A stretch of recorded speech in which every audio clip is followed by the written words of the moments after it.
Actes chapitre 9. Je pense qu'on va lire du verset. Voilà. Chapitre 9.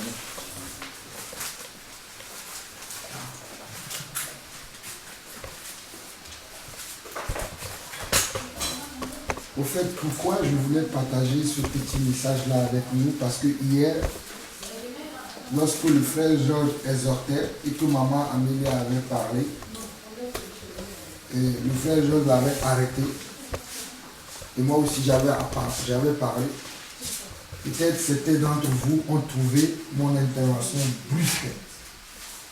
Mais j'aimerais remettre les points sur les i pour que nous puissions savoir que dans l'église de Dieu, on doit être constamment en esprit.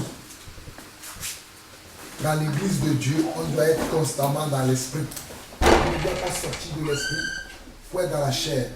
Lorsque nous sommes dans l'église, c'est l'esprit qui nous conduit. Vous pouvez voir peut-être le conducteur que Dieu utilise ou le serviteur de Dieu que Dieu utilise d'agir d'une certaine manière. Nous devons le laisser faire. Parce que c'est lui que Dieu utilise pour nous transmettre quelque chose. Nous le laissons faire jusqu'à la fin. Si nous avons une question, à ce moment-là, nous posons la question. C'est très important. Donc, prenons Actes chapitre 9, lisons du verset 36 au verset 42. Il y avait là à Joppé parmi les disciples une femme nommée Tabitha, ce qui signifie Dorcas. Elle faisait beaucoup de bonnes œuvres et d'aumônes. Elle tomba malade en ce temps et mourut. Après l'avoir lavée, on la déposa dans une chambre haute. Comme Lydde est près de Joppé, les disciples ayant appris que Pierre s'y trouvait, envoyaient 2 hommes vers lui pour le prier de venir chez eux sans tarder. Pierre se leva et partit avec ses hommes. Lorsqu'il fut arrivé, on le conduisit dans la chambre haute. Toutes les veuves l'entouraient en pleurant et lui montraient les tuniques et les vêtements que faisait Dorcas pendant qu'elle était avec elle. Je vais beaucoup m'arrêter sur le verset 39 et le verset 40. On nous parle d'une femme qui est une femme de foi, une femme qui servait le Seigneur. Avec tous les biens qu'elle avait, elle le mettait à la disposition du Seigneur. Cette femme va mourir et les disciples vont solliciter Pierre qui va vouloir prier pour la dame. Mais regardez que lorsque Pierre arriva, regardez ce que les gens ont commencé à dire à Pierre, le verset 39. On nous dit, Pierre se leva et partit avec ses hommes. Lorsqu'il fut arrivé, on le conduisit dans la chambre haute. Toutes les veuves l'entouraient en pleurant. Les veuves qui étaient là, c'était des disciples, non? Mais ils étaient dans les pleurs. C'est-à-dire, ils étaient là dans le constat, dans le mal que la disparition de cette dame a causé dans leur vie. Pierre était venu rempli de foi. Et on voit que il lui montrait les tuniques, les vêtements que faisait Dorcas pendant qu'elle était avec elle. Il parlait du passé de la dame. Ce qu'elle pouvait faire. Pour eux déjà, Dorcas c'est fini, c'est dans le passé. Mais qu'est-ce que Pierre a fait? Pierre a remarqué, si il restait avec ces gens-là, il ne va pas pouvoir avancer. Il les a fait sortir de la chambre. Regardez le verset 40. On dit, Pierre fit sortir tout le monde, se mit à genoux et pria. Puis se tourna vers le corps, il dit, Tabitha, lève-toi. Elle ouvrit les yeux et ayant vu Pierre, elle s'assit.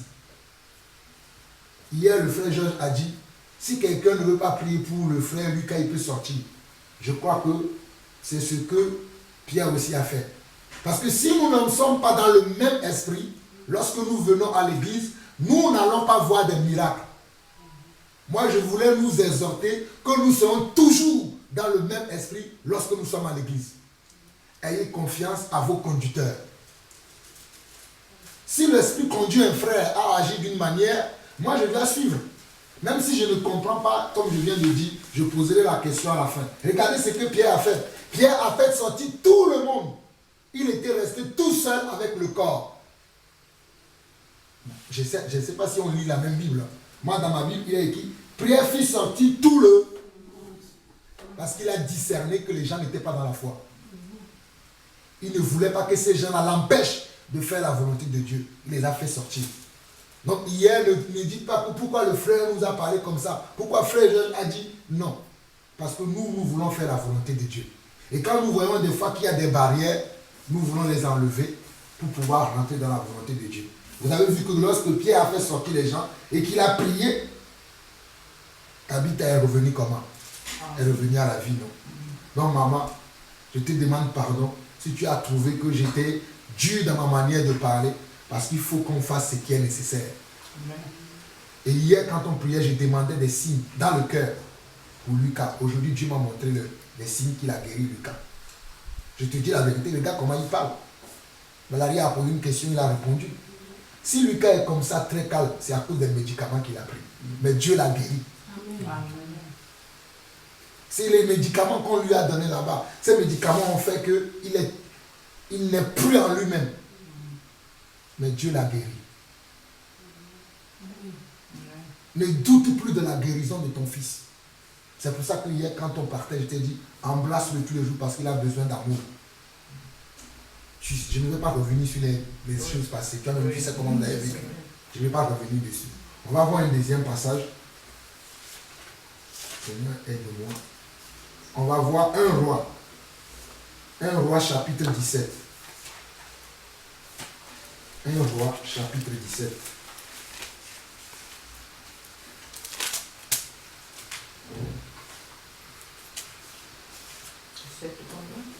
On va lire du verset. Attendez que je trouve parce que j'allais. Waouh, merci Seigneur. Un roi chapitre 17, le verset. Et on va lire du verset 10 au verset 24. Un roi.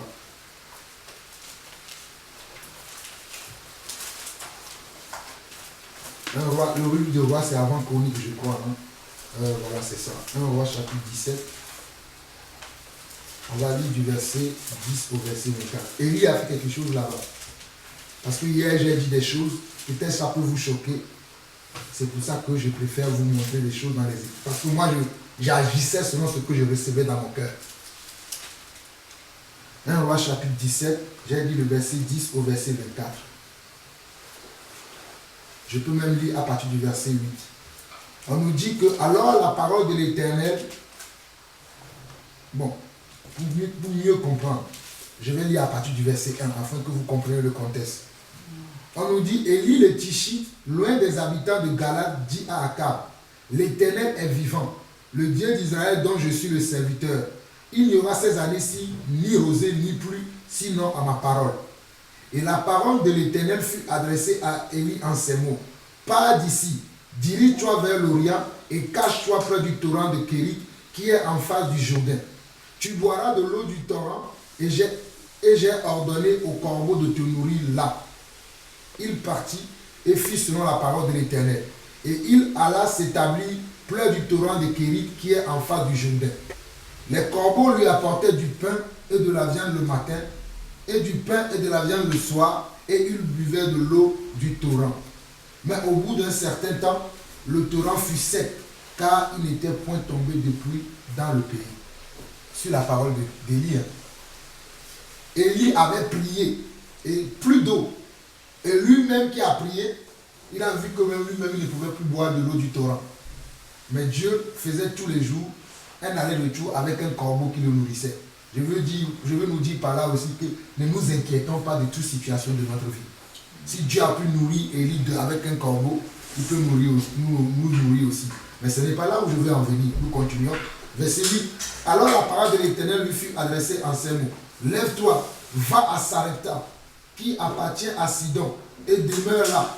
Voici, j'ai ordonné à une femme veuve de te nourrir. Il y a des choses dans la Bible qui sont importantes que nous devons connaître. Il se leva, il alla à Sarepta. Comme il arrivait à l'entrée de la ville, voici il y avait là une femme veuve qui ramassait du bois. Il l'appela et dit, va me chercher, je t'ai pris un peu d'eau dans un vase afin que je boive. Et elle alla en chercher. Il l'appela de nouveau et dit, apporte-moi, je te prie un morceau de pain dans ta main. Et elle répondit, l'Éternel ton Dieu est vivant. Je n'ai rien de cuit. Je n'ai qu'une poignée de farine dans un pot et un peu d'huile dans une cruche. Et voici, je ramasse 2 morceaux de bois, puis je rentrerai et je préparerai cela pour moi et pour mon fils. Nous mangerons, après quoi nous mourrons. Élie lui dit, ne crains point, rentre, fais comme tu as dit, seulement prépare-moi d'abord avec cela un petit gâteau et tu me l'apporteras. Tu en feras ensuite pour toi et ton fils. Car ainsi parle l'Éternel, le Dieu d'Israël. La farine qui est dans le pot ne manquera point, et l'huile qui est dans la cruche ne diminuera point, jusqu'au jour où l'Éternel fera tomber de la pluie sur la face du sol. Et elle alla, et elle fit selon la parole d'Élie. Et pendant longtemps, elle eut de quoi manger, elle et sa famille aussi, bien qu'Élie. La farine qui était dans le pot ne manquait point, et l'huile qui était dans la cruche ne diminua point, selon la parole que l'Éternel avait prononcée par Élie. Après ces choses, suivez-moi maintenant très attentivement. Là, je parle à tous ceux qui ont été malades, pour qui nous avons prié. Suivez bien attentivement. Parce que je sais que quand nous allons partir d'ici, quand nous sommes ensemble là, il y a la foi. Il y a la persévérance. Mais quand nous allons partir, l'ennemi va venir, il va dire, mais ils sont partis maintenant. Tu penses que tu es guéri, non? On va voir ta guérison. C'est pour ça que je vous lis ces choses-là. Après ces choses, le fils de la femme, maîtresse de la maison, devint malade. Et sa maladie fut si violente qu'il resta plus en lui de respiration. Cette femme dit alors à Élie, qu'y a-t-il entre moi et toi, homme de Dieu? Es-tu venu chez moi pour me rappeler le souvenir de mon iniquité et pour faire mourir mon fils? Il lui répondit, donne-moi ton fils. Et il le prit du sein de la femme, le monta dans la chambre haute où il demeura et le coucha sur son lit. Puis il invoqua l'Éternel et dit, Éternel mon Dieu, est-ce que tu affligerais au point de faire mourir son fils, même cette veuve chez qui j'ai été reçu comme un autre? Et il s'étendit 3 fois sur l'enfant. Et il s'étendit 3 fois sur l'enfant. Hier, quand on priait, Dieu me disait qu'on devait embrasser Lucas, qu'on devait le tenir comme ça. La Bible me dit ici que et il s'étendit 3 fois sur l'enfant. Invoqua l'Éternel et dit, Éternel, mon Dieu, je t'en prie, que l'âme de cet enfant revienne au-dedans de lui. C'est ce que Dieu m'avait révélé lorsque je parlais hier, que embrassons Lucas et confessons la vie sur lui. C'est tout ce que je recevais par l'Esprit. Et je vous dis que Lucas a de la vie. Sa sagesse est revenue. Son intelligence est revenue. Tout ce que le diable lui a pris est revenu. Amen. Je vous dis que lorsque nous allons partir, le diable va venir. Il va vous dire, est-ce que vous croyez à cela? Ne restez pas dans le doute de ce que Dieu a fait ici. Amen. Bon. Vous avez vu cette partie, c'est bon. Allons maintenant dans Luc chapitre 17. Luc chapitre 17. Donc on peut transférer la vie par le toucher. J'ai fait ça plusieurs fois où je priais pour les gens. Dieu me dit simplement embrasse la personne. Ou Dieu me dit simplement couche-toi sur la personne. Donc je vous dis ces choses que vous n'allez pas commencer à dire non, ces gens ce sont des sorciers. Comment ils prient pour moi, ils se couchent sur moi. Nous aussi c'est que l'Esprit nous dit. Luc chapitre 17. Verset 11 au verset 19.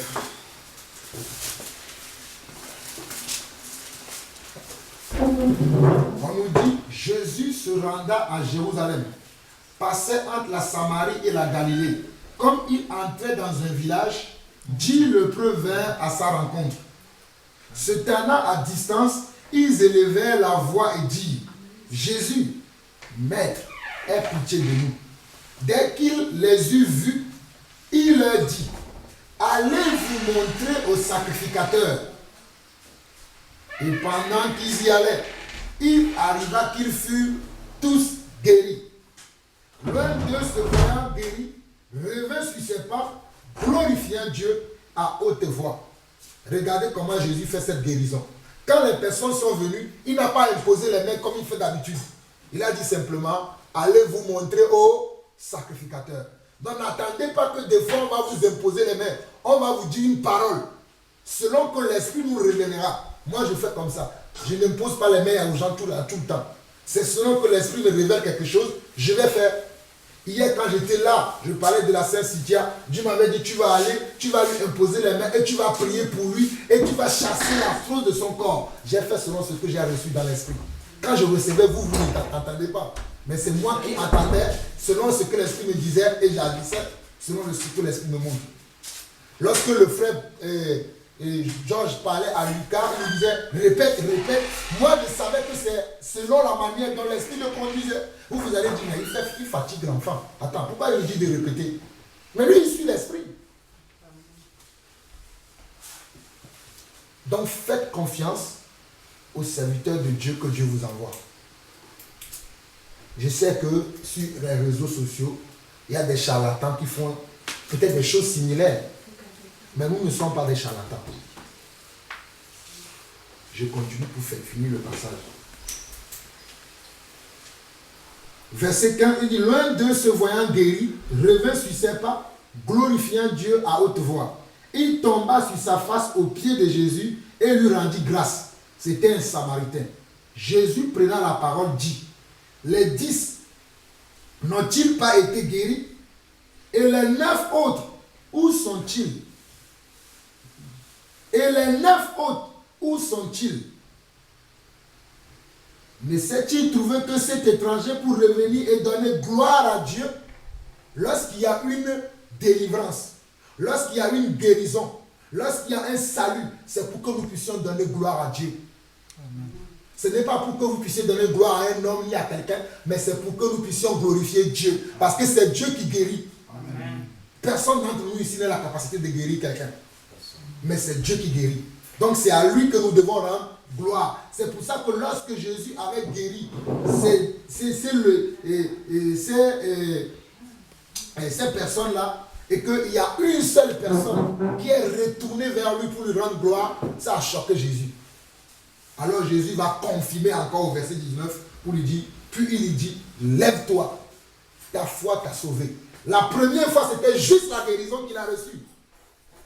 Mais comme il est revenu vers Jésus, pour faire montrer à Jésus qu'il est conscient que c'est lui qui l'a guéri, Jésus ajoute le salut à cette personne. Il dit, va, ta foi t'a sauvé parce que tu as reconnu que c'est moi qui t'a donné cette guérison-là. C'est pour ça que je vous dis que lorsque nous allons partir, je connais l'ennemi. Il va venir, non, ils ont prié pour vous, mais c'est rien. Regarde, le mal est toujours là. Tu as mal encore ceci. Tu vas peut-être voir encore des symptômes de ta maladie. Mais ayez foi en Dieu. Nous ne servons pas un Dieu mort. Même toi, Morane, c'est pour toi. Dieu m'a dit hier qu'il t'a guéri de l'hypertension, qu'il t'a guéri de diabète. C'est pour toi aussi. Ne dis pas simplement Amen, Amen, sans avoir foi à ce que tu dis. Dieu l'a fait hier. Amen. Mais restons dans la foi. Et je veux dire, dans le dernier passage, on va lire Marc chapitre 8, verset 22 au verset 26. C'est mon dernier passage, c'est juste la courte exhortation que moi je vais faire aujourd'hui. Et après, je vais vous remercier pour l'accueil que nous avons eu. Parce que je ne pense pas que je parlerai après. Marc chapitre 8, verset 22 au verset 26. Regardez, c'est dans ma Bible. Moi, je souligne des choses qui me marquent. Je les souligne. Marc chapitre 8, verset 22 au verset 26. Il se rendit à Bethsaïda et on amena vers Jésus un aveugle qu'on le pria de toucher. Je veux nous parler des guérisons progressives. Il y a des choses que Dieu va vous dire que j'ai fait aujourd'hui. Mais peut-être vous allez penser que ce n'est pas fait. Mais à force de marcher avec la foi de ce que Dieu vous a dit, vous allez voir matériellement ce que Dieu a dit qu'il vous a fait.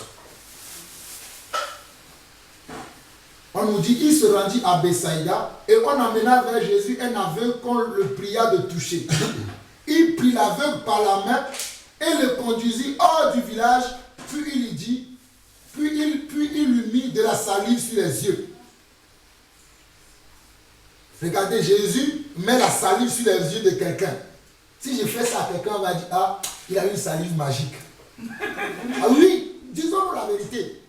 Ils vont dire, ah, frère Jean-Paul, il a fait, vous allez voir des vidéos sur Internet qui va parler de moi. Il a un démon. Mais Jésus file la salive, il met sur les... Ça, c'est notre Dieu qui a fait ça. Jésus qui est Dieu. il met de la salive sur les yeux de quelqu'un. Lui imposa les mains ensuite. Il a mis la salive, ce n'est pas suffisant. Après, il lui impose les mains. Et lui dit, est-ce que tu veux dire quelque chose? Je suivais ce que l'Esprit me disait. Il regarda et dit, j'aperçois les hommes, mais j'en vois comme des arbres et qui marchent. Ça veut dire que la personne voyait flou. Je me rappelle que mes frères ont prié pour un monsieur qui est venu ici le vendredi soir. Et mes frères lui ont dit, est-ce que tu vois quelque chose? Je ne sais pas la réponse qu'il a donnée. Et je me rappelle que mes frères lui ont donné une parole. Quand tu vas aller à la maison, prends ta Bible, commence à confesser. Mais le monsieur, il n'est même pas revenu. Il a dit, mais qui sont ces hommes-là qui me disent de faire des choses que moi je ne comprends pas? Moi, je suis venu pour voir. Il n'a pas eu foi à la parole qu'on lui a donnée. Il n'a pas eu foi à la parole. Est-ce que je... Attends, nous lisons la même Bible ou pas? Dans la Bible, il est marqué que lorsque Jésus a fait tout ça, il a demandé à l'homme.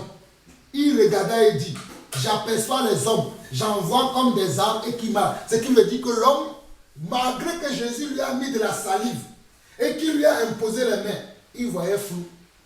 Ben, puisque lui-même il dit, l'homme a répondu à Jésus. Il dit, j'aperçois les hommes, mais j'en vois comme des arbres et qui marchent. Verset 25, Jésus lui mit de nouveau. Il fallait que ce monsieur-là revienne hier pour recevoir sa guérison, mais il a raté. Je vous dis la vérité, c'est ce que le Seigneur me révélait ce matin. Il m'a dit, tu vas partager ça avec l'église. C'est ce que le Seigneur... On était là pendant que le frère parlait. Je recevais dans mon esprit, tu vas partager ça avec l'église. Afin que nous arrivions à faire confiance à ce que les hommes nous disent. On a tellement écouté un certain évangile sur les réseaux sociaux, disant oui, ça c'est du diable, qu'aujourd'hui, on se méfie même des véritables serviteurs de Dieu. Les gens à qui Dieu veut utiliser pour nous donner notre bénédiction, on veut les fuir. Mes frères, mes sœurs, faisons attention. Suivons ce que Dieu veut nous enseigner. On apprend tous les jours. Qu'est-ce que Jésus fait ici? Quand il a répondu au verset 25, Jésus lui mit de nouveau les mains sur les yeux. Est-ce que Jésus peut rater une guérison? Non! Il a déjà prié pour le monsieur. Mais le monsieur a dit qu'il va flou. Donc Jésus répète le même geste qu'il a déjà fait. Il a fallu que ce monsieur-là, s'il revenait, mes frères, il va voir. Mais le diable lui a dit, ne viens pas. Et il a écouté le diable.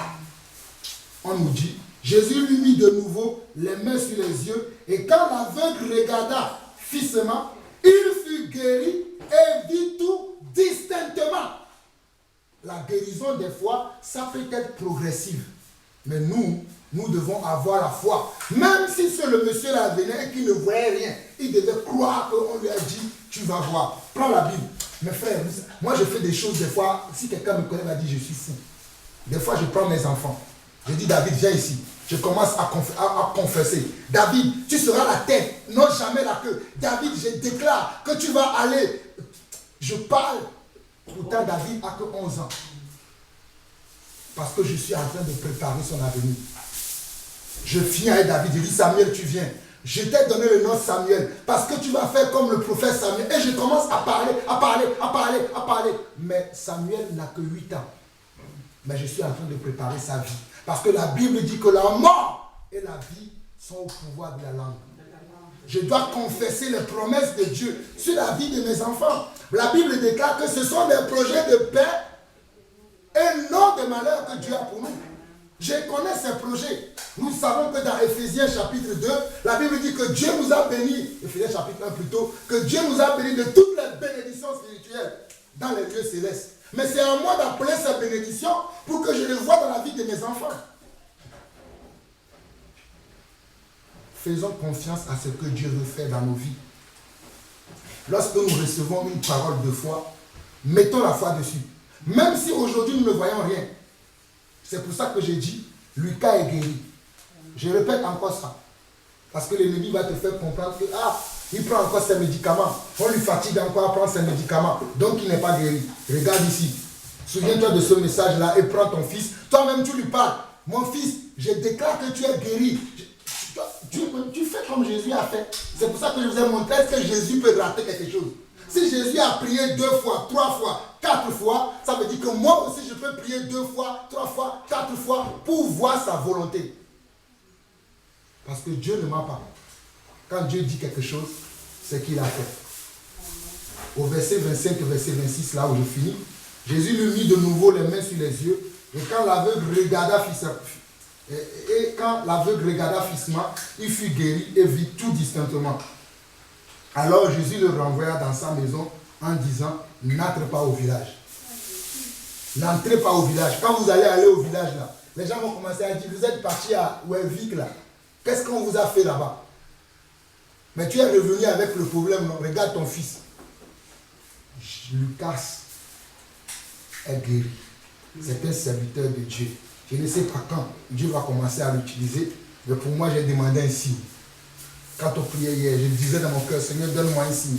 Et quand je l'ai entendu, ce jeune homme répondre à des questions, qu'il n'y a que celui qui a l'Esprit de Dieu qui peut répondre, pour moi, il est guéri. Dieu a répondu à ma prière. Donc, c'est juste ce que je voulais vous ajouter. Que Dieu vous bénisse. Amen. Amen.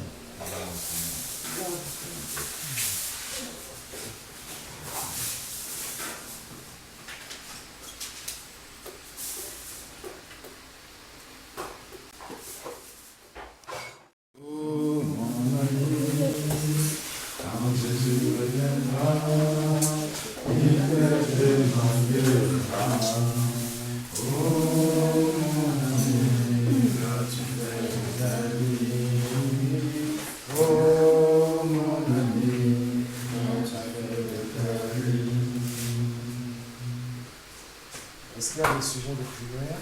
On a déjà eu 2. Donc, moi, j'ai encore un autre. Je ne sais pas si je peux encore demander. En fait, j'ai vu 5 dentistes. J'ai une dent qui saigne, juste, mais il saigne seulement la nuit, sauf la journée. La journée, je suis bien, et c'est pas tellement douloureux, mais ça m'attaque au niveau des oreilles et tout. J'ai été même chassé dans un hôpital chez un dentiste. Il n'a même pas voulu me regarder ma dent. Je ne sais pas ce qui se passe. Il me dit, va chercher un autre dentiste. Je suis parti dans un autre dentiste. Il a regardé. Il a essayé de faire quelque chose. Toujours la même chose. J'ai continué encore à aller la deuxième fois. Toujours la même chose. Donc j'ai changé près de 25 dentistes. Là, le 4 ou le 5, j'avais écrit ça quelque part.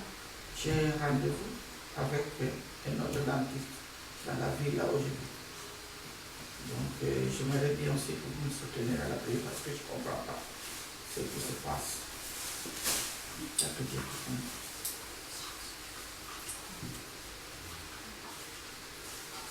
Amen. Oui, vas-y. Tu voulais parler, Sylvie, vas-y. Je voudrais que vous me souteniez par rapport à ma famille parce que depuis la mort de mon papa, nous avons un successeur et père que mon frère est déjà très consanguin. Et récemment, il a fait l'accident avec une moto, il n'avait pas de casque, alors on a opéré la tête et il y a aussi son corps opéré, je ne sais pas s'ils ont déjà fait, mais il y a un manque de confiance de telle manière que même les aides ne sont plus normales. C'est-à-dire on veut bien aider, mais les gens ont peur de... On dit peut-être que c'est aussi, bon, je ne sais pas si c'est vrai. Les gens là-bas qui savent. Et c'est quelque chose qui n'a jamais existé dans ma famille. Et je vois que c'est le diable qui vient nous voler cette joie et cette entente. Parce que dans une famille polygamie, c'est difficile de voir que les gens s'entendent. Et depuis, c'est un manque de confiance totale. C'est-à-dire, tu vois ton frère, tu peux même l'aider en te donnant même 2 euros pour le soutenir. Mais tu ne le fais pas parce que, soi-disant, les gens ont peur. Et c'est vrai qu'il y a beaucoup qui ne sont pas croyants comme nous. Mais vraiment, c'est vraiment difficile. Et je voulais vraiment qu'on porte ce sujet-là devant le Seigneur. Parce que je le fais, je sais que le Seigneur le fait. On a parlé de Dieu dit, quand 2 et 3 sont réunis ensemble, et au lieu de nous, je pense qu'ensemble, si nous devons encore au Seigneur. Donc,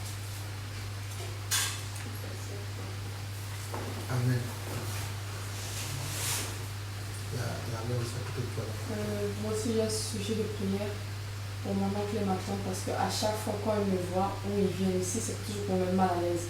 Que pourquoi tu ne mets plus le maquillage, pourquoi tu ne mets plus ça, oh, tu n'as toujours pas de copains, on te met de la prière. Donc c'est toujours à me pousser d'être comme leurs enfants à eux. Parce que ma cousine, bon, comme elle a un peu avancé que moi, parce que c'est moi l'aînée, elle a une voiture, elle roule, elle a un copain de 2 ans, elle a été baptisée, mais c'est pas vraiment un vrai baptême, elle met toujours des perruques et tout là.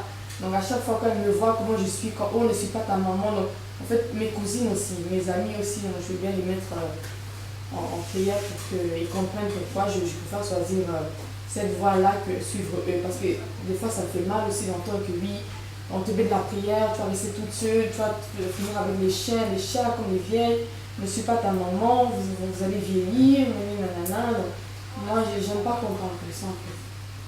Moi ça me fait mal. Des fois, je me dis, bon, si je les entends, ceux qui me disent, si j'écoute ça, des fois, j'hésite même que est-ce que je suis vraiment bien où je suis là ou pas.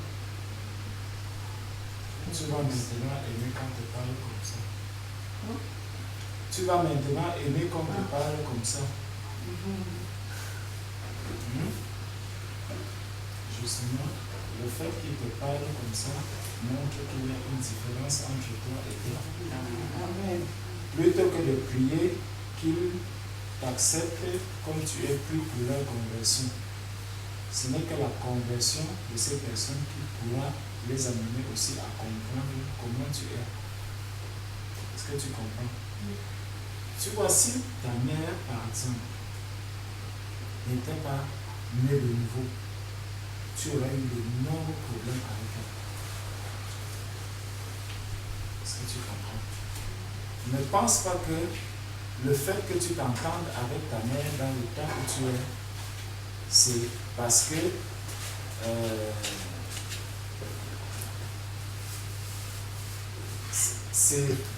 en tout cas c'est la même grâce que tu aurais eu si ta maman n'était pas convertie. Et regarde un peu, nous avons une sœur, la sœur Claire. Elle est avec sa maman. Sa maman n'est pas née de nouveau. Sa maman n'est pas convertie.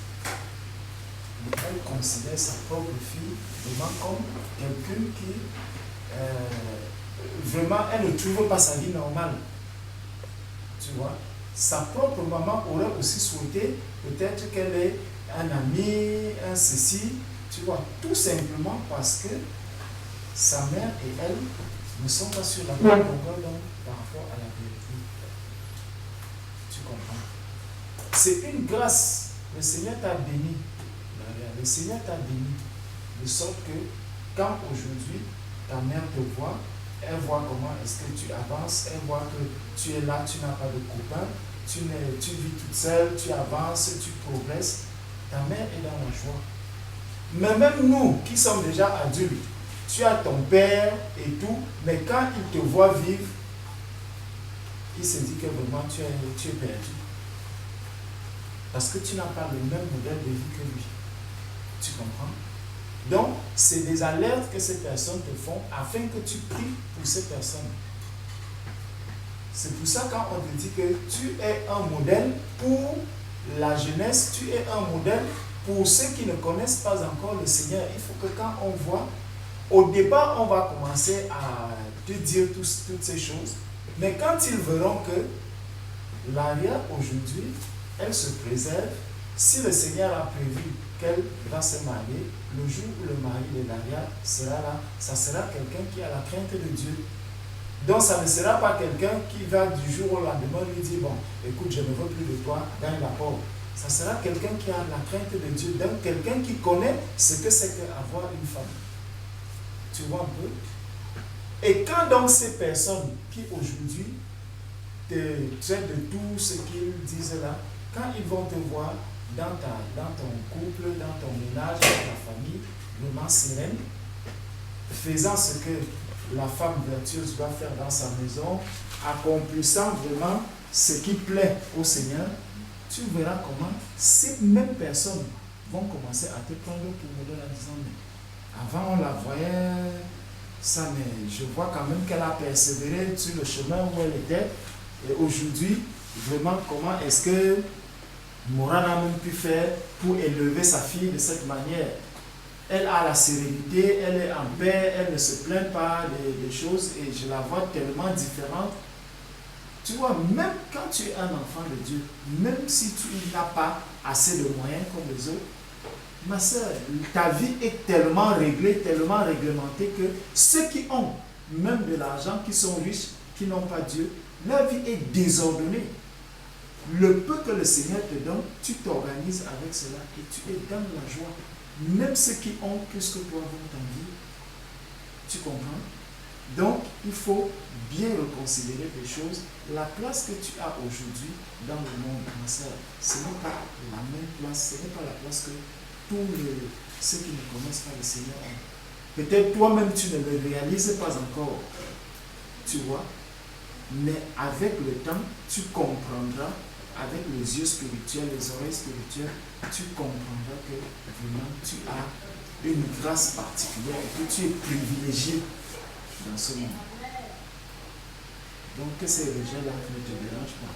Plutôt que de prier pour qu'ils te laissent tranquille, non, prie plutôt pour leur conversion, afin qu'ils comprennent, parce qu'ils ont l'intelligence obscurcie. Ils ne comprennent pas la vie de Dieu. Ils ne comprennent pas qu'est-ce que Dieu a fait même dans ta vie. Ils ne comprennent pas. Comme ils ne comprennent pas aussi pourquoi est-ce qu'ils sont même sur la terre. Ils pensent qu'ils sont sur la terre pour chercher l'argent, pour aller danser, aller en boîte de nuit. Quand tu finis de faire tout ça, et après, tu vois, la Bible dit qu'ils ont l'intelligence obscurcie. Ils sont étrangers à la vie de Dieu. Toi, ton intelligence est maintenant renouvelée.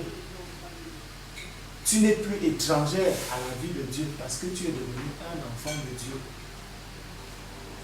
Est-ce que tu comprends? Amen. Moi, j'ai une question à poser. Pas à toi, Laria, à Thierry. Et bon, ton épouse aussi à la cuisine. C'est lequel de vos frères qui viennent poser la question comme ça à votre fille? C'est pas mon frère, c'est la grande sœur de mon mari. La grande sœur, Oui, mais tu es le maître de la maison, mon frère. Mais c'est ce que je veux dire, moi je suis très colérique. Moi je ne supporte pas le parce qu'il parle ça, c'est pas ma présence. Si moi je suis là, je prends la bouteille, je la casse la tête. Donc moi je suis comme ça, il y a des choses que moi ça ne passe pas. Donc quand il faut ces choses-là, moi je ne suis pas là. Moi aussi j'aime. C'est en haut qu'il tu dis ça. Quand tu es tout seul. Oui, moi je ne suis pas là. Ma cousine, elle était là. Moi je ne suis pas là, ils font ces choses-là. J'ai dit à Moran, parle avec ta soeur et avec ton petit frère. Si moi je rentre dans ces histoires, je vais forcément un dégât. Donc moi je ne saurais pas parler comme... Donc je ne sais pas comment Dieu m'a créé, je ne sais pas si on va prier pour toi, tu vas parler correctement, mon frère. On va prier pour toi. Oui, on va prier pour toi, tu vas parler correctement. Oui. Tu vas pas taper tout le monde tout le temps. C'est ça. Non, tu vas... J'ai une nature vraiment très compliquée. J'étais comme toi, mon frère, mais Dieu m'a délivré. Il peut le faire aussi pour toi. C'est vrai que Dieu qui peut changer quelque chose. Je te dis, j'ai un esprit tantôt insupportable. Parce que je ne supporte pas quelqu'un, et surtout qui est inférieur à moi, par rapport à l'âge, ou par rapport à ce que, comme moi je sais que tu es inférieur à moi, et tu veux oser le ton contre moi. Mon petit frère, il est docteur, il est médecin, il était ici à Bruxelles. Mon petit frère, c'est notre avant-dernier. Il était venu. Il a osé les tons contre moi. Moi, si tu es déjà inférieur, moi, ça ne passe pas. Donc, je vais me déchaîner. Un jour, donc, je me suis déchaîné, je ne sais pas, comme si la maison pouvait s'écrouler. Alors, j'avais parlé, quand le frère de maman Moran parlait, ou de sa grande soeur, c'est une autre famille, j'ai remis les problèmes à maman Moran, finis avec ta soeur, avec ton frère, parce que si moi je rentre, c'est là, d'abord, j'ai un caractère comme un rancunier. Si je te prends dans mon problème, c'est fini. Alors je ne vais pas me rentrer dans ces problèmes, c'était un problème de votre... Frère Thierry, dis j'avais. Tu n'es plus comme ça maintenant. Non, oui, je ne suis plus comme ça, j'avais. Amen. Amen. Et quand ils ont dit cela, moi je n'étais pas là, et comme la fille a dit tantôt dans la chambre, si ose dire c'est là où moi je suis, ça ne va pas passer. Ça ne va pas passer, je crois, je vais les chasser ici chez moi comme des chiens. Ok. Voilà. C'est juste la question que je voulais poser. Donc tu m'as donné ta pensée. Je voulais encourager un peu l'arrière. C'est maman Morane qui va faire un effort aussi de finir avec elle. Est-ce que je peux? Ouais, c'est pas comme ça, tout le temps vous mettez la fille mal. Vous voulez qu'elle fasse d'abord des bordels ou quoi? Je ne parviens pas à comprendre. Si vous avez des filles, ils ont des garçons, ils ont des copains, vous voulez que tout le monde, tous soit la même ou quoi? Mais je ne comprends pas ces comportements, s'ils sont des démons. C'est pourquoi je n'aime pas vraiment rentrer dans ces histoires. Sinon, je vais faire seulement un dégât. Parce que moi, j'ai été comme cela. Donc, j'ai pris Dieu vraiment que Dieu fasse grâce. Et on va prier pour que cette chose finisse en paix. Amen. Moi, je voulais encourager un peu l'arrière si je peux. Au fait, vous voyez ma tête? J'ai ces cheveux blancs là depuis ma jeunesse. J'ai dépensé quelques millions pour noircir ces cheveux tout le temps. Donc, il n'y a pas très longtemps, c'est bien venu comme ça. J'ai dit, mais pourquoi je dois dépenser tout cet argent pour peindre mes cheveux pour que ça soit noir? Des fois, je mettais bleu de nuit, comme ça, là, ça brillait et tout ça. J'aimais bien cette couleur. Noir foncé, comme ça. Mais il fallait que j'achète toujours trois paquets de tubes, comme ça. De belles couleurs, je ne sais pas quelles sont les marques, pour mettre dans ma tête. Donc, j'avais le complexe d'avoir les cheveux blancs, rouges. Et il fallait que j'achète 3. Pourquoi? Parce qu'il y a 2 que je dois mettre. J'ai beaucoup de cheveux. Donc, ça doit prendre 2 tubes. Et la 3e tube, je dois garder ça dans la bouche. Dès que j'aurai un peu qui va pousser, je dois en prendre un peu avec une brosse, mettre pour éviter que les cheveux blancs se voient. Mais l'Esprit de Dieu est venu à moi. Et pourquoi tu dépenses tout cela, argent à la mairie? Pourquoi tu mets tous ces trucs-là? Et en plus, ces produits-là sont toxiques. Tu les mets. J'ai dit, Abraham, Sarah, quand ils sont arrivés à un certain âge, est-ce qu'ils ont eu à mettre ces produits-là? Est-ce qu'ils avaient le temps de mettre ces produits-là au lieu de servir leur Dieu? À partir de ce jour-là, je n'achetais plus ces produits. J'ai laissé mes cheveux. Ça fait déjà 5 ans que j'ai mes cheveux comme ça. Mais quand ma famille, les amis qui m'ont vu avec mes cheveux blancs, que je les ai laissés, j'ai eu une guerre terrible, des attaques. Donc quand tu es dans le Seigneur et que tu suis une route et que tu veux faire des choses correctes, tu ne peux pas être aimé. Donc tu auras toujours des attaques. Et c'est ça qui prouve le signe que tu es chrétien, que tu as quelque chose, comme vient de dire le frère. Tu as quelque chose avec toi et que c'est quelque chose dans l'air des rats, donc ils vont t'attaquer. Donc le diable remplace. Les gens se sont moqués. Même ma propre tante, la petite soeur de ma mère, la seule qui est restée avec nous, elle s'est moquée de moi. Regarde comment tu as vieilli. Regarde ta soeur ici, là, elle brille encore. Mais regarde comment. Mais peins tes cheveux, mais mets la teinture. Mais c'est quoi ça? Au moment où il m'a dit ça, je lui ai donné une bonne réponse. J'ai dit, maman, toi tu n'en as pas, mais moi je le veux. Tu sais que c'est une richesse.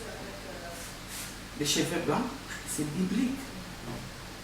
Donc, tout ce que tu me dis là, moi je ne peux pas rentrer dans ta façon de voir les choses. Moi je vois les choses autrement. Je suis dans le Seigneur, je garde mes cheveux comme je suis. Et je me trouve très belle avec mes cheveux.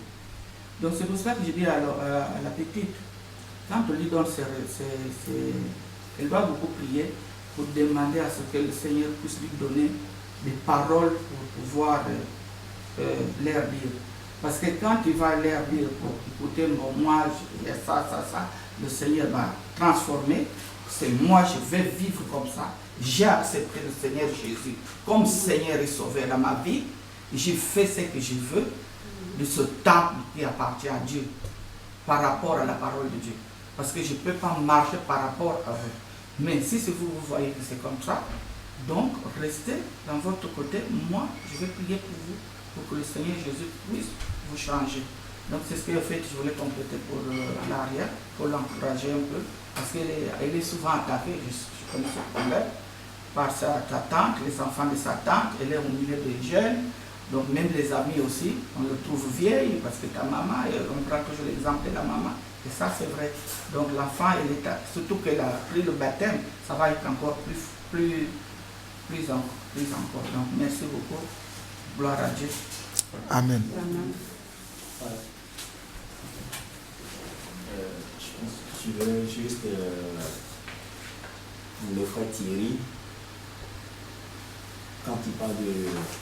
C'est quelqu'un qui a un caractère colérique et tout ça. Pour lui dire que c'est vrai, la colère, il y a des personnes comme ça.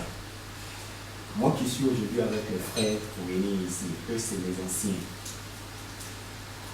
Il n'y avait pas quelqu'un qui était plus colérique que moi. Il y a un des frères, s'il était venu ici, un Congolais de chez vous-même, le frère Dachel, qui est aussi serviteur.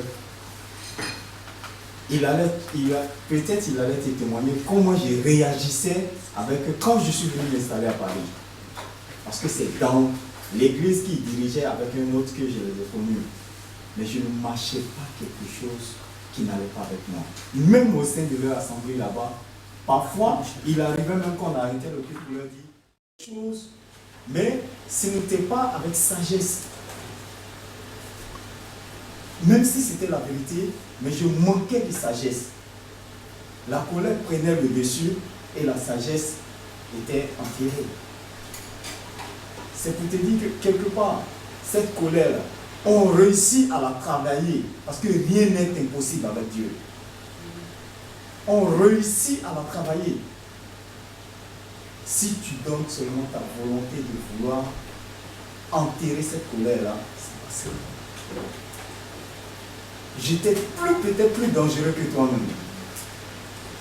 Parce que même, je te le dis, même là où j'ai travaillé avant, il a fallu même faire couler le sang de celui qui était le petit frère du ministre de l'agriculture de l'Italie, où j'étais alors qu'on travaillait pour un institut de recherche sur l'agronomie. Même les responsables étaient étonnés de voir que je pourrais toucher une mouche, parce qu'ils ne m'avaient jamais parlé. Mais quand c'est arrivé ce jour-là, tout était noir devant moi. Ce que j'ai trouvé, j'ai tout tapé. Pour dire, j'étais arrivé à un point où je ne contrôlais plus quand je suis dans la colère. Mais avec mon épouse, me connaissant comme ça, je dis toujours, je bénis le nom de Dieu pour mon épouse, parce qu'elle a fait un travail de fond pour que cette colère-là s'empêche. Aujourd'hui, quand je vois quelqu'un qui est colérique, je dis qu'il est fou. Parfois, je regarde et je ris. Mais parce que je sais que la colère, en fait, c'est comme un esprit qui te domine, qui ne te permet pas de te contrôler toi-même. C'est quand tu finis d'agir que tu t'assois pour réfléchir. Mais tu aurais dû faire ça avec amour, tu aurais dû faire ça avec tendresse, tu aurais dû parler à la personne avec amour. Cela n'allait pas dégénérer à tel point. Mais c'est déjà tard puisqu'on a déjà posé l'acte. Et là, quand je me suis rendu, je commençais à comprendre tout ça avec la prière, aussi, des choses et tout. Aujourd'hui, la colère, je peux dire, c'est quelque chose qui est presque éteint dans ma vie. C'est vraiment éteint dans ma vie.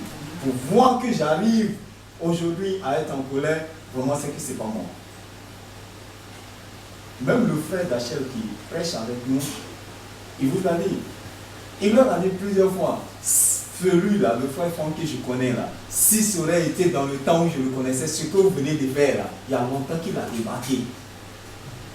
Je ne perds même pas une minute là, je serais déjà parti. Mais aujourd'hui, c'est le jour et la nuit. Ça a vraiment changé dans ma vie. Donc mon frère, tu peux changer ça. C'est parce qu'ils savent que tu es colérique. Ils jouent avec ta fille sur ça.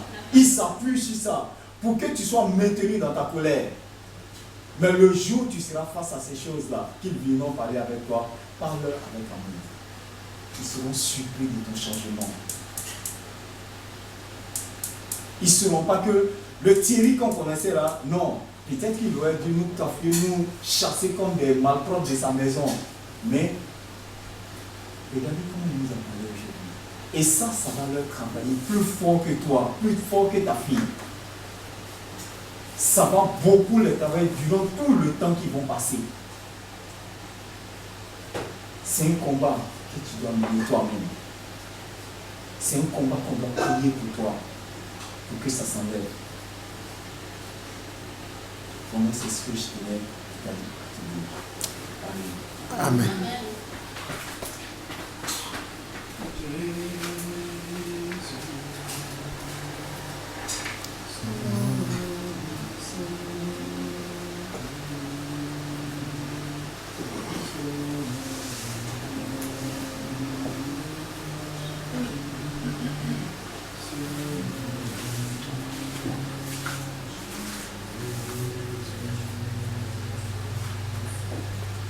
Seigneur éternel Père, voici ton peuple que tu as rassemblé dans cette maison.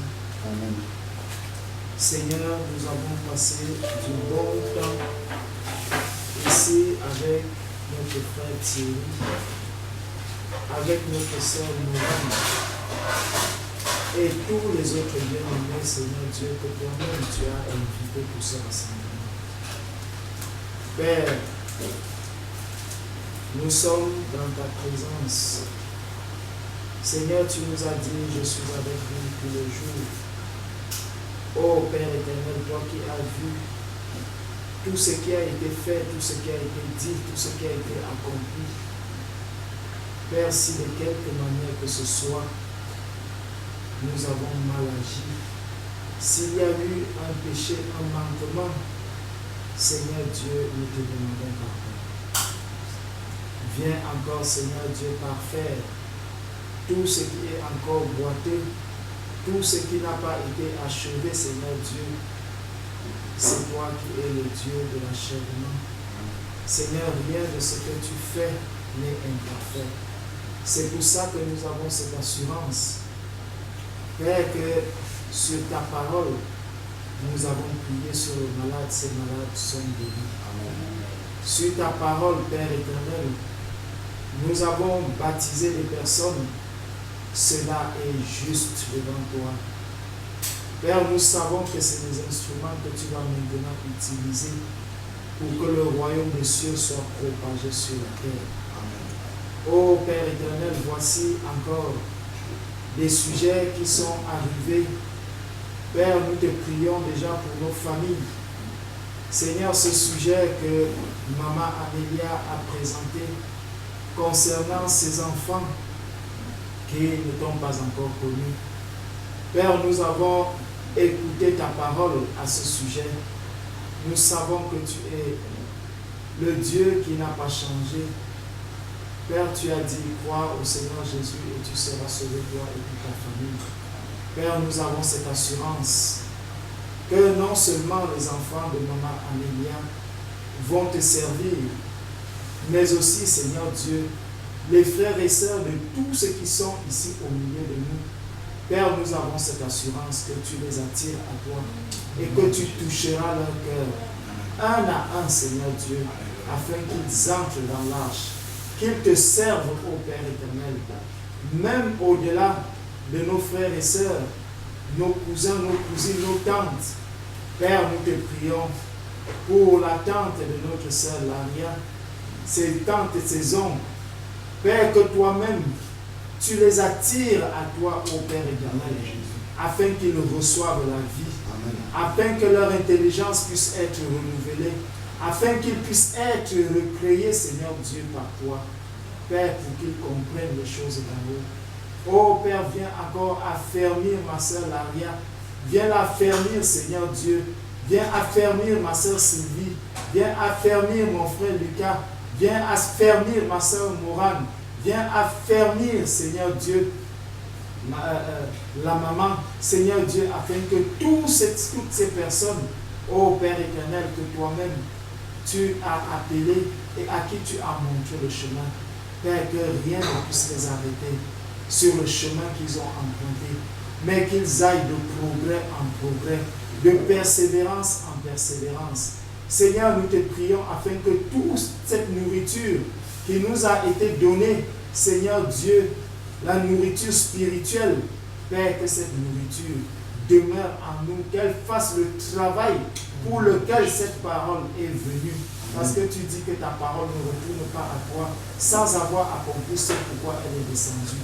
Seigneur, que cette parole produise du fruit en chacun de nous. Ô Père éternel, que chacun de nous qui étions là, Père, que l'on continue encore à creuser, Seigneur Dieu, pour recevoir de toi tout ce qui restait, tout ce qui manquait, pour, Seigneur Dieu, perfectionner encore les voies sur lesquelles tu nous as placés, Seigneur, pour que nous puissions encore te connaître davantage. Ô Père éternel, voici encore la famille de notre sœur Sylvie. Seigneur Dieu, tu vois le désordre, Père, qui est en train de s'installer dans cette famille. Éternel Dieu, nous te prions, afin que dans ton amour immense, Seigneur Dieu, que tu touches le cœur. Père, nous savons qu'aucun homme, Seigneur Dieu, ne peut manifester l'amour s'il ne te connaît pas. Aucun homme, Seigneur Dieu, ne peut agir comme toi s'il n'a pas ton esprit. C'est pour ça que nous te présentons, Seigneur Dieu, le salut des âmes de cette famille. Père, afin que toute cette famille, Seigneur Dieu, la famille de Sylvie, Père, qu'elle te connaisse aussi. Seigneur Dieu, qu'ils puissent avoir la paix, parce que c'est en Jésus-Christ qu'on a la paix. Seigneur, dépose ta paix, dépose ton amour dans le cœur de notre sœur Sylvie. Père, afin qu'elle comprenne que ce fardeau qu'elle porte, Seigneur Dieu, tu es avec elle. Qu'elle fléchisse les genoux. Père, nous savons que tu as fait d'elle un instrument utile, Seigneur Dieu, pour sa famille, pour la conversion des membres de sa famille. Fortifie Sylvie, Seigneur Dieu. Fortifie-la, Seigneur Dieu, dans la prière. Donne-lui, Seigneur Dieu, d'avoir vraiment les entrailles de miséricorde, afin que, Seigneur Dieu, qu'elle ne regarde pas tous ceux qui sont autour d'elle, qui n'ont pas Jésus-Christ. Mais Père, qu'elle s'appuie sur toi, Seigneur Dieu, pour lever vraiment la voix, pour que tu fasses grâce. Oh Père, s'il y a des malades dans cette famille, Père, nous te prions pour leur guérison physique. Seigneur Dieu, que toi-même, tu te manifestes, Père, dans la vie de chacune des personnes de cette famille. Oh Père éternel, nous te prions également pour notre maman Amélia. Seigneur Dieu, visite-la maintenant. Oh Père, viens guérir, viens la restaurer dans sa chair, Père, afin que tout ce qui est encore boité en elle, Père, que cela puisse être redressé au nom de Jésus-Christ. Amen. Oh Père éternel, viens ôter de son cœur, Seigneur Dieu, toutes les pensées du passé, tout ce qu'elle avait, Seigneur Dieu, comme fardeau dans son cœur concernant Lucas. Père, que cela soit ôté au nom de Jésus-Christ. Père, viens déposer la paix en ce qui concerne la vie de Lucas. Seigneur, que dans son cœur, qu'elle reçoive la même paix que Lucas a reçue. La paix, Seigneur Dieu, de la guérison. La paix, Seigneur Dieu, de l'amour. La paix, Seigneur Dieu, de Jésus-Christ en elle. Père, qu'en avançant, qu'elle avance étant légère. Ô Père éternel, nous te remercions pour son amour, pour l'amour que maman Amélia a pour cette famille qui nous a reçus. Père, continue de veiller, Seigneur Dieu, afin que, Seigneur Dieu, le malin ne puisse pas venir détruire quoi que ce soit, Seigneur Dieu, dans cet amour. Que ce soit un amour qui est basé sur la vérité, un amour qui soit un amour sincère. Père, conduis tes enfants. Conduis tes enfants, Seigneur Dieu, qui étaient rassemblés ici. Père, béni sois-tu pour ce que tu es venu accomplir au milieu de nous. Nous te remettons encore ces 2 baptêmes qui doivent être faits. Seigneur Dieu, toi-même, conduis-les. Seigneur Dieu, que tout ce qui va être fait encore concernant ces baptêmes glorifie ton Seigneur. Merci, Père éternel, aussi pour ce papa qui était là le premier jour. et qui est parti, Seigneur Dieu, qui ne nous a plus donné de nouvelles. Père, que ta paix soit avec lui. Seigneur Dieu, nous te prions afin que toi-même tu te révèles à ce papa, que tu te révèles à son épouse, Père, afin qu'il te cherche véritablement, qu'il te saisisse, ô Père éternel. Merci pour ce temps que nous avons passé. Sois honoré, sois glorifié, sois élevé, Père, au nom de Jésus-Christ. Amen. Amen. Amen. Mes frères, est-ce qu'on peut prier? Est-ce qu'on peut prier pour le frère? J'ai eu la colère. Il faut que Franck prie. Amen. C'est lui le docteur qui va faire la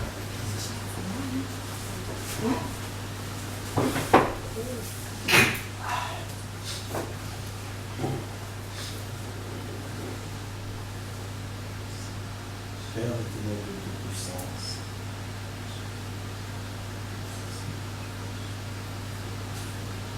nous te bénissons, nous te rendons toute la gloire.